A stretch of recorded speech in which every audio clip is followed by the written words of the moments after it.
Hello guys. आज का जो हमारा टॉपिक है वो इकोनॉमिक्स से रिलेटेड है, जिसमें हम बात करेंगे डिमांड और डिमांड के कुछ टॉपिक्स के बारे में। ठीक, डिमांड क्या होती है? डिमांड क्या है कि एक कंज्यूमर अपनी इनकम के अकॉर्डिंग, अपनी कैपेबिलिटी के अकॉर्डिंग जो नीड्स एंड वांट्स करता है, अपनी नीड्स एंड वांट्स सेटिस्फाइड करने के लिए जो वो एक्सपेंस करता है अपनी नीड्स एंड वांट्स पर, उसे डिमांड कहते हैं। ठीक, एक कंज्यूमर अपनी नीड्स एंड वांट्स को सेटिस्फाइड करने के लिए अपनी इनकम के अकॉर्डिंग जो एक्सपेंसेस करता है मार्केट में, उसे डिमांड कहते हैं।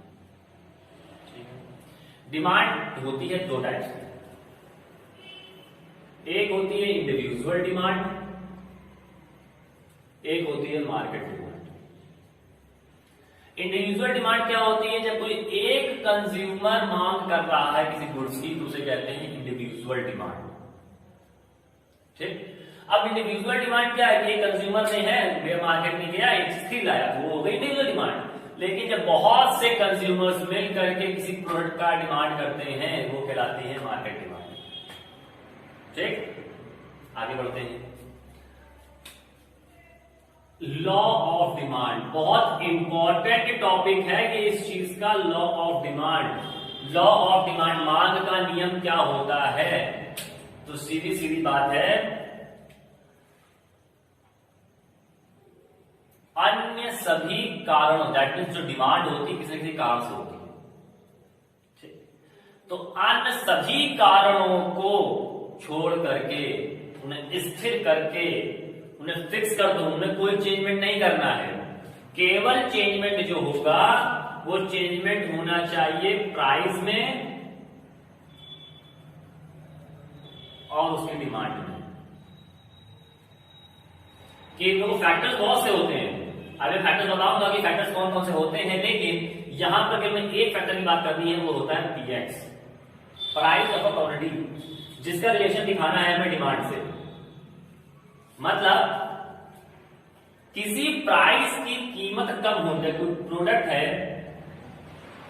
उसका प्राइस कम होने पर, नीचे का मतलब क्या, प्राइस कम होने पर जब उसकी मांग बढ़ जाती है और प्राइस बढ़ने पर उसकी मांग कम हो जाती है, इस नियम को कहते हैं law of demand.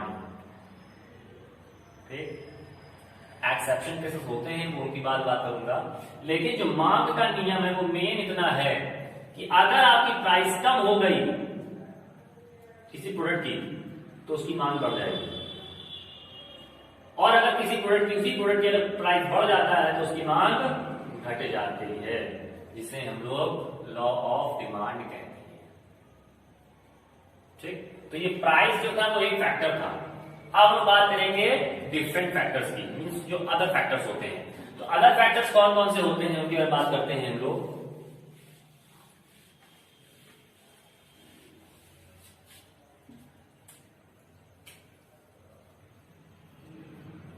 Factors, px के बारे में बात करा, पी आर, वाई, टी, ई, एन डी, वाई डी। तो ये इतने फैक्टर्स हैं। हम फैक्टर्स की बात कर रहे थे। फैक्टर्स क्या है? पहला है पीएक्स, प्राइस ऑफ गुड्स। दूसरा है price related goods.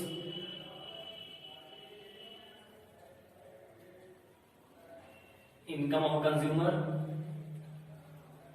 Test and preference,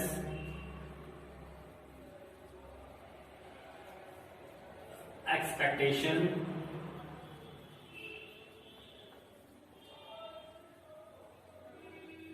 population, distribution of income.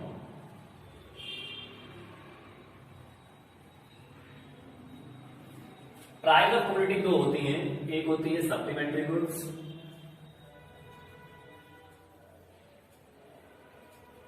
एक होती है कॉम्प्लीमेंट्री गुड्स।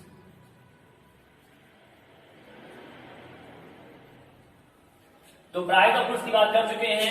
पहला पॉइंट क्या था कि जब गुड्स की जो प्राइस बढ़ती है तो डिमांड कम हो जाती है और प्राइस घटती है तो डिमांड बढ़ जाती है। फिर बात करते हैं price related goods. Price related goods में दो चीजें हैं, एक सप्लीमेंट्री गुड्स है, कॉम्प्लीमेंट्री गुड्स है। सप्लीमेंट्री गुड्स क्या होता है? सप्लीमेंट की एक के बदले में दूसरा। एग्जांपल लेते हैं टी और कॉफी का। इसमें आपने देखा होगा दो स्टॉल लगे हुए हैं, एक चाय का स्टॉल लगा हुआ है, कॉफी का स्टॉल लगा हुआ है। अगर क्या है कि टी अगर 5 रुपए की बिक रही है और कॉफी 6 रुपए की बिक रही है, तो यार वो रिलेटेड गुड्स देखना है, मतलब किसी दूसरे में चेंजमेंट आने से उसमें क्या अंतर आ रहा है। तो टी है और कॉफी है, दोनों का प्राइस क्या है? 5-5 है, बराबर पे बिक रही है। तो अब देखते हैं कि जहां कॉफी का प्राइस 7 रुपए हुआ, डिमांड किसकी बढ़ गई? टी की। और अगर कॉफी का प्राइस कम हो गया तो डिमांड किसकी कम हो गई? टी की। तो चेंजमेंट किसमें आ रहा है? कॉफी में। और डिमांड किसमें अंदर आ रहा है? टी वाले में। ठीक, तो दूसरे के प्राइस में चेंजमेंट होने से दूसरे का डिमांड चेंज हो जाए, उसे कहते हैं सप्लीमेंट्री गुड्स। एक के बदले में दूसरा, क्योंकि जाहिर सी बात है सेम प्राइस है, कस्टमर कुछ भी पी लेगा। कॉफी का प्राइस कम होगा तो क्या करेगा? चाय कौन पिएगा? कॉफी पी लेते हैं। और अगर कॉफी का प्राइस बढ़ गया तो क्या करेगा? कॉफी कौन पिएगा? चाय पी लेते हैं। ठीक, ये हो जाता है हमारा सप्लीमेंट्री गुड्स। कॉम्प्लीमेंट्री क्या होता है कि दो चीजें मिल करके किसी गुड्स को पूरा करती हैं। पेन और रिफिल। अगर रिफिल का प्राइस बढ़ता है तो पेन का प्राइस बढ़ जाएगा, और अगर रिफिल का प्राइस कम होता है तो पेन का प्राइस कम हो जाएगा, तो डिमांड बढ़ जाएगी। इनकम, अगर किसी पर्सन की इनकम बढ़ती है तो उसकी डिमांड बढ़ेगी, और उसका इनकम कम हो जाती है तो डिमांड भी कम हो जाएगी। ठीक, टेस्ट एंड प्रेफरेंस। अगर कोई व्यक्ति टेस्ट एंड प्रेफरेंस है, चाहे उसकी कीमत चाहे इतनी ज्यादा बड़ी हो, चाहे वो 10 की 20 हो जाएगी, टेस्ट वहीं का लगा है तो वहीं खाने जाएंगे, है ना। और चाहे जितना प्राइस कम हो जाए तो वहीं खाने जाएंगे। एक्सपेक्टेशन, एक्सपेक्टेशन डिपेंड करता है फ्यूचर को लेकर के।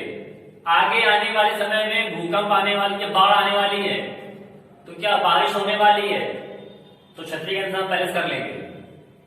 धूप आने वाली है, छतरी का इंतजाम पहले से कर लेंगे, तो डिमांड किसकी बढ़ जाएगी? अम्ब्रेला की।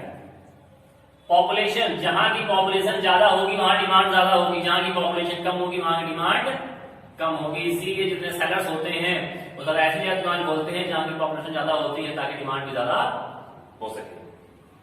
डिस्ट्रीब्यूशन ऑफ इनकम, अगर किसी पर्सन की इनकम 10 रुपए है, किसी की 20 रुपए है, तो डिमांड में चेंजमेंट, दैट मींस डिमांड कम रहेगी।